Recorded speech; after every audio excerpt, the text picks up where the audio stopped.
if you're somebody who is putting them in your superfood smoothies, it might be sabotaging your absorption of those nutrients.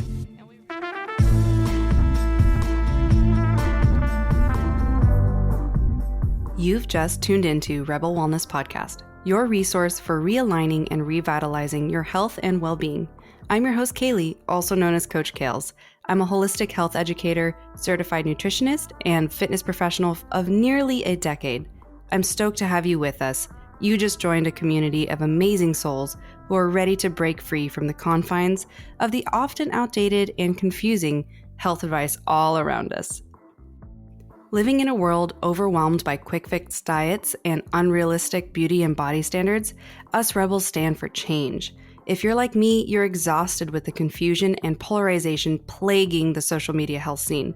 My mission is to empower you to step beyond today's diet culture, adopt a holistic health approach paired with the foundations of science for lasting, well-rounded wellness. Through teaching you how to tune in and embrace your mind, body, and soul, we'll reject one-size-fits-all solutions, realigning you on a better path that honors your unique needs and values. With new episodes weekly, this podcast is your sanctuary for deep wellness exploration, featuring expert advice, real-life stories, and a true commitment to your growth. Your journey to better health and simplicity in life begins now. Let's jump right in.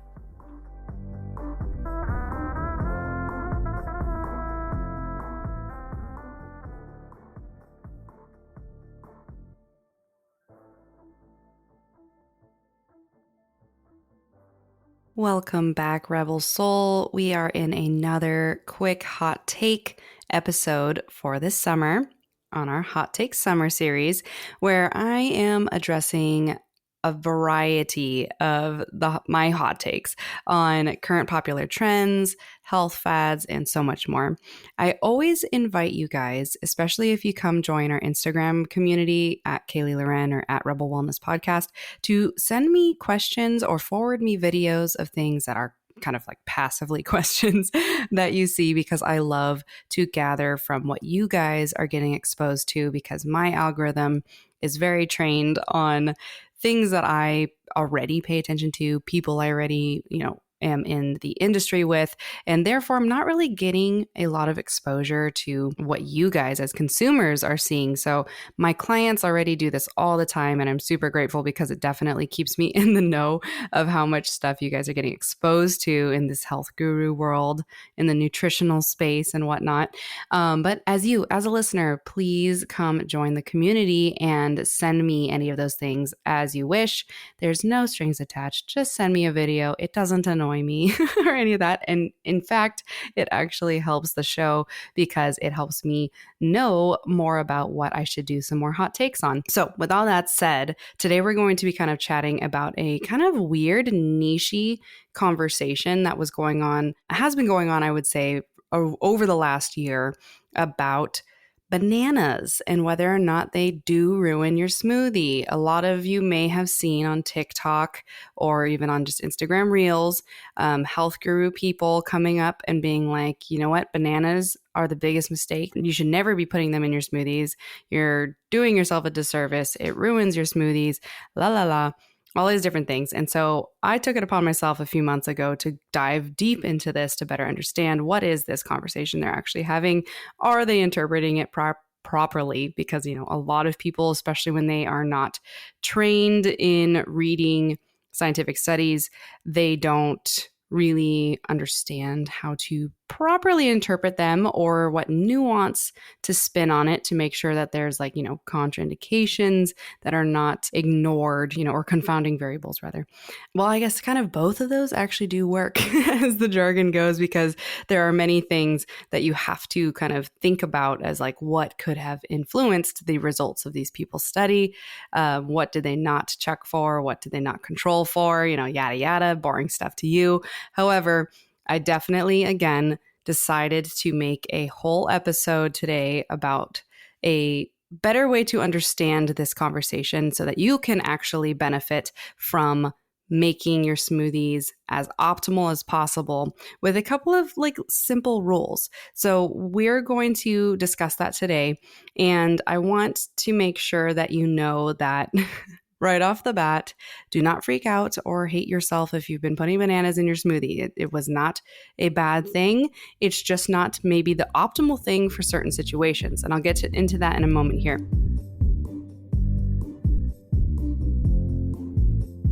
First, I do want to begin today's chat with a little bit of nutritional awareness, we'll call it, because this is a conversation that I think is definitely it has more, if you have a little bit of context and awareness around a macro concept, I think it'll help you with this micro concept. And meaning that this is a really small, nuancy nutrition thing that I do think many people can benefit from better understanding, but it's also not something that is, ignorable or simultaneously hyperfixatable. Like, do not stress about all the little things. It can become way too overwhelming when you're just trying to check all the boxes of everything that all the health gurus are telling you, all the naturopaths, functional medicine doctors, maybe just standard Western medicine doctors. There's so much information on the platforms nowadays, and it is absolutely overwhelming. I mean, I am overwhelmed by it myself. Like, it is too much at a lot of the times. And so I really hope that so far these conversations we've had here on the podcast have helped simplify it for you and help take away a little bit of the fear and confusion. But with taking away that confusion, I believe it's key that you understand, because comprehension is essential. If you can't comprehend anything that I'm saying, you're not going to be able to have that stick. You're not going to understand the why. And I'm a huge, huge person on better understanding why things are going on or understanding the process. Because if you don't, again, understand that, you can't really fully grasp the concept. So with that said, the nutritional awareness that I want to kind of bring up is that a lot of us forget that in this modern day and age, we can get foods from around the world, like in the instant of the click of a button of an order, or showing up at our grocery store or an international food store that somebody has imported things to our location. And it's not surprising, including like superfood smoothies, that when you combine a lot of foods that never existed with each other, they might have interactions that are not positive, right? So food science, chemicals in food, especially plants, they all have their own phytochemicals and different, which is basically like the plant's immune system and the plant's defense system. So plants contain a lot of these different compounds based on wherever they grew, wherever they originate from.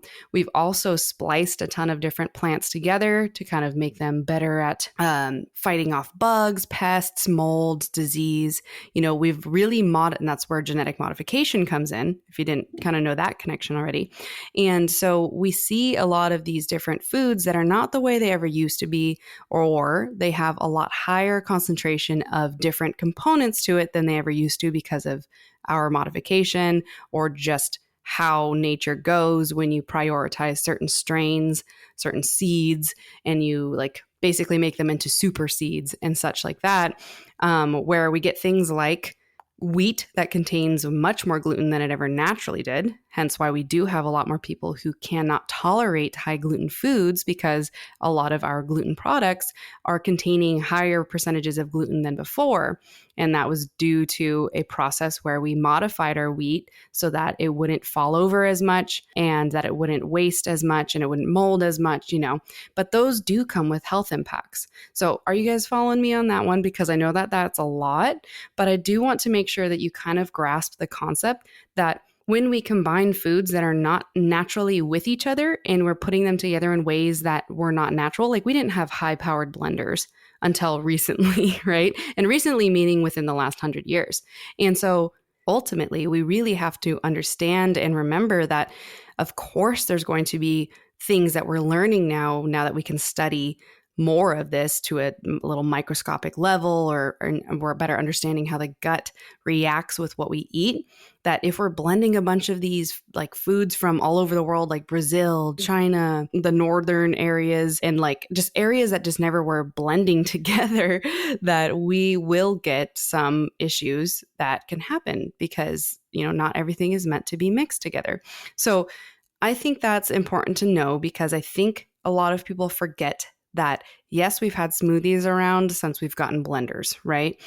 And we have found ways to make them taste yummy, be palatable, be thicker. That usually involves bananas a lot because it's a really good agent for making a creamy, fluffy smoothie.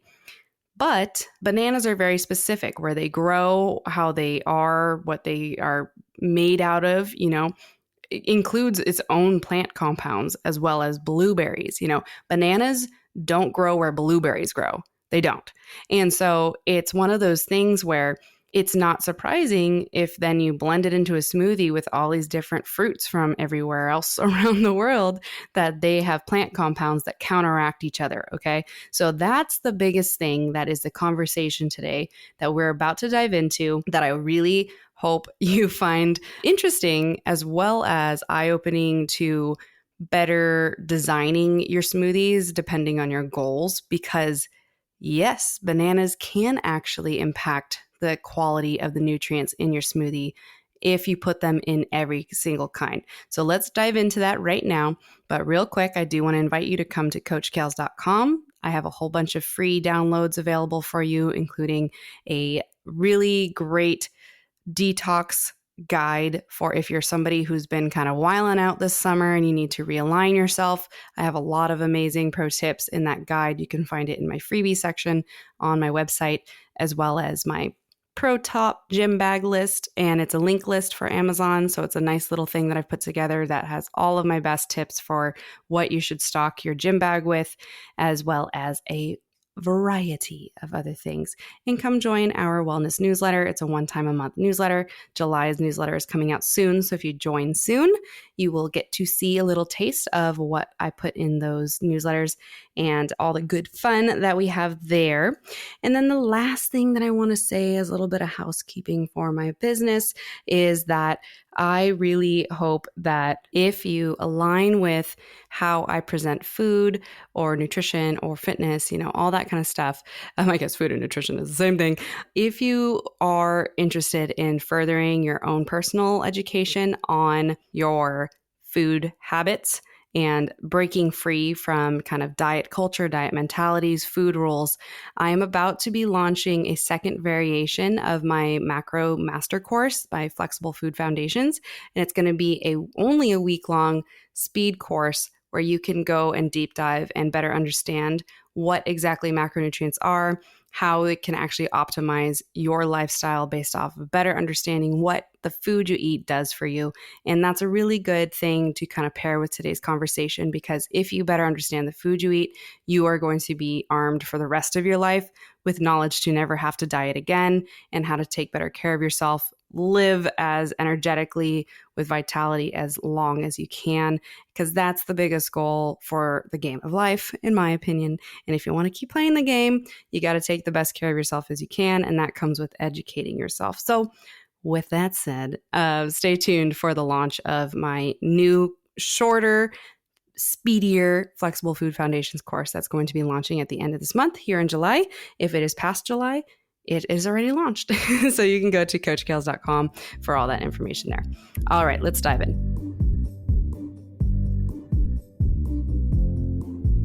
All right, so again, the big conversation on TikTok and Instagram is that bananas are ruining your smoothies. They're making you not absorb any of the nutrients, la, la, la.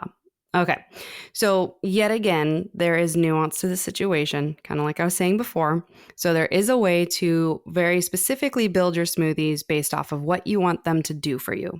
Okay, so we should always be, my opinion, smoothies need to be balanced with protein, carbs, and fats, because if it's going to be a meal replacement, you're going to need those components in a balanced ratio to help manage your blood sugar and nourish you properly.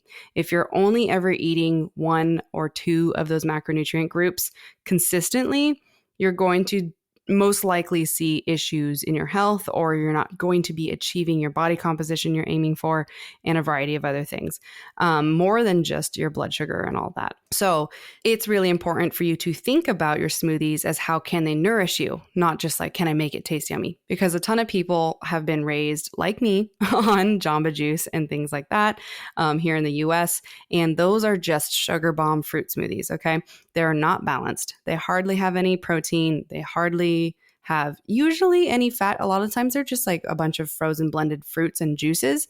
And sometimes you'll see more fats if you get like, for example, like the peanut butter mood one or whatever, where you got like chocolate and milk and peanut butter and some other things where that's like high fat, high carb.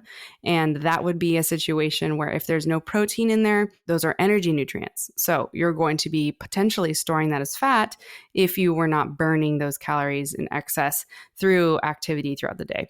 So that's a very, very quick, short way to kind of describe that. I think it's really important to understand that smoothies should always be balanced. You should always have at least 20 grams of protein in there at whatever source you want, plant-based or animal-based protein sources or natural food sources. But it is really hard to find high protein foods that actually taste good in your smoothies. So I would say definitely pay attention to the macronutrients that you put into your smoothie to balance it out. So with that all said, the conversation came to be about last August 2023, where a study published in the Journal of Food and Function found that bananas can reduce the bioavailability of flavonols in smoothies. So technically this subgroup of antioxidants, so flavonols are antioxidants that come from plant compounds, is flavon 3-ols is how it would be written. So flavonols, they act as antioxidants, which means that they can neutralize harmful free radicals and that we get exposed to every single day. We have a lot more free radicals now than ever because of a lot of environmental factors with environmental toxins and such. So these free radicals damage cells. They contribute to illnesses such as cardiovascular disease and cancers, and they're very important for us to focus our nourishment around getting them out as much as we can. So we want flavonols and other antioxidants in our body as much as we can. You may have heard blueberries, high in antioxidants. Absolutely true. Chocolate, like cacao, like real natural cacao bean, very high in flavonols as well. So there's a lot of different things that can be beneficial for neutralizing the harmful free radicals that we're exposed to that we should be putting into our smoothies to gain benefits. However, where do bananas come in, you might be wondering. So bananas are actually very high in an enzyme that's called polyphenol oxidase, otherwise abbreviated as PPO. So the scientists in the study, and the study was ran out of UC Davis, they wanted to find out if the PPO content in bananas can affect the absorption of one of the major flavonols called epitachin. I probably pronounced that wrong. But if that flavanol was affected by the PPO content, especially when blended in smoothies or combined in meals in general. So in the study, they had given the participants specific smoothies they had designed to be blended with banana, cacao, or just milk and berries and cacao, they used cacao the most because they can isolate the flavonols that they were looking to research and see it in the bloodstream afterwards, much better than just berries and things like that.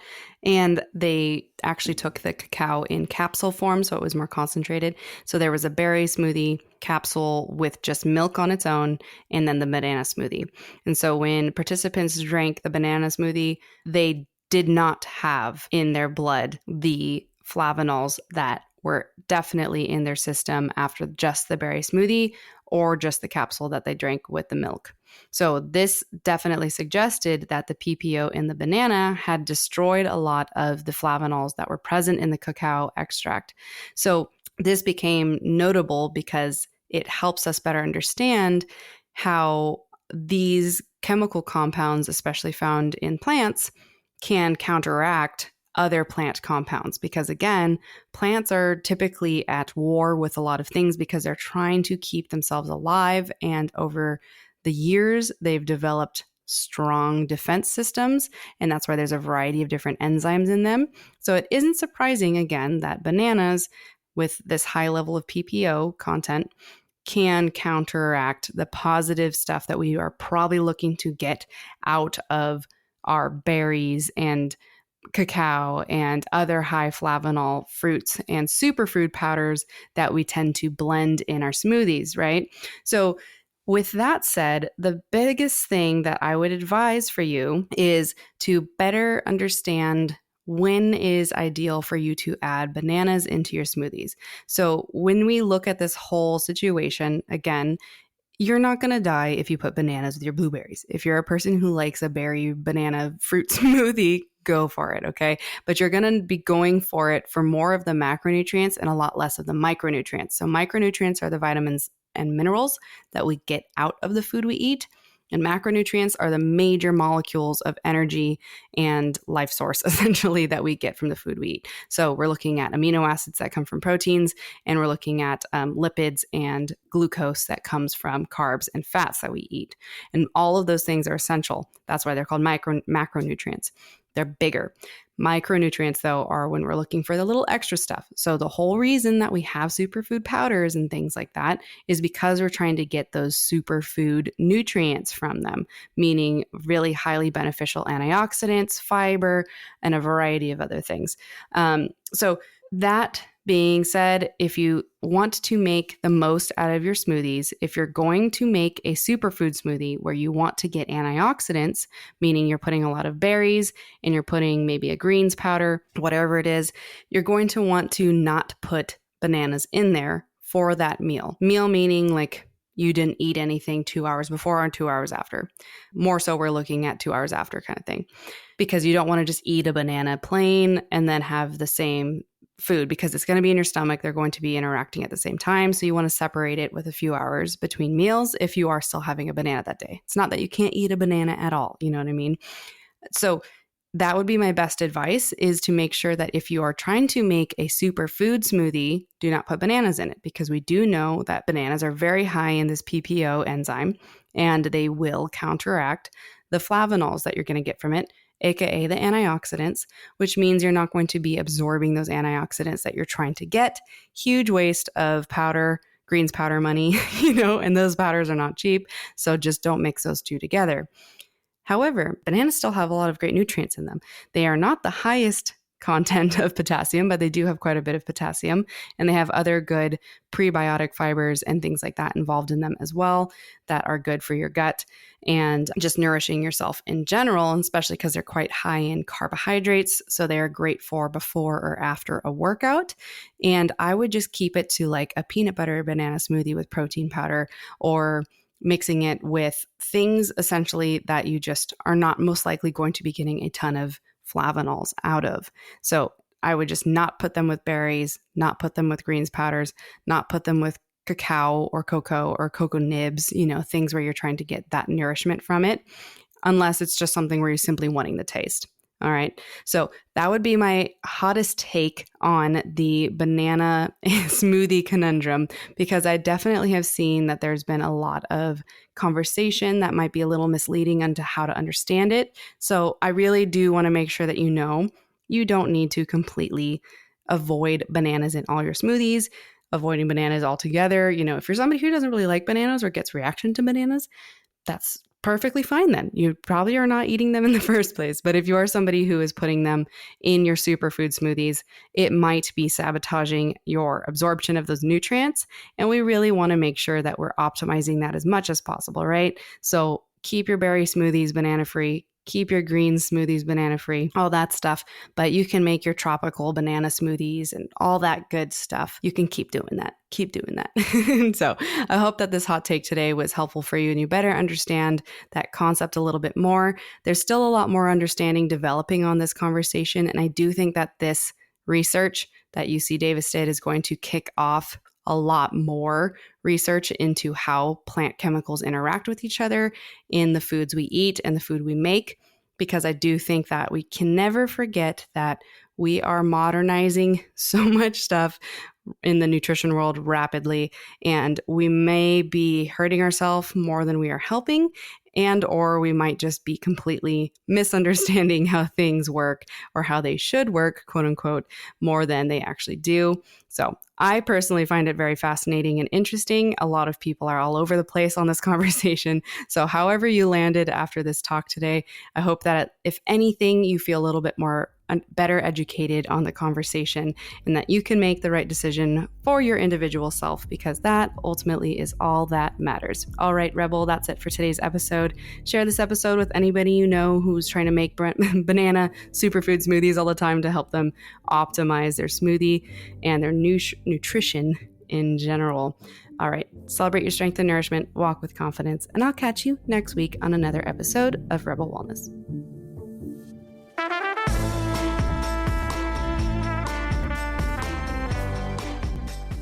What did you think about that episode? If you enjoyed it, I hope that you would come join my community on Instagram at Rebel Wellness Podcast or my coaching page at Kaylee Loren, or both. I would love to see your name pop up on my new follows list. I might say hello if I catch you.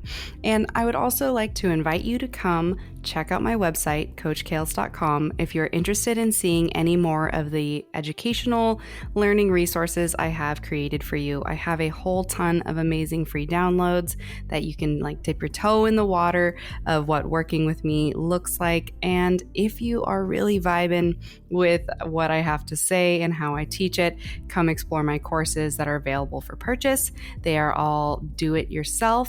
In the near future, I plan to have some awesome group coaching that will be all live, so stay tuned for that. And the best way to know when I'm going to launch those is through my monthly wellness newsletter, which is my hand-curated, not AI-generated, monthly all things health and wellness newsletter that I created to be your new favorite resource for staying up to date with the latest in the health world, self-care resources that I've created, and a bunch of the clean beauty picks that I personally use myself, and a whole lot more, as well as early access and discounts to anything that I create in the future for specifically my newsletter signup. So if you'd like to sign up, head to coachkales.com and add yourself to my mailing list.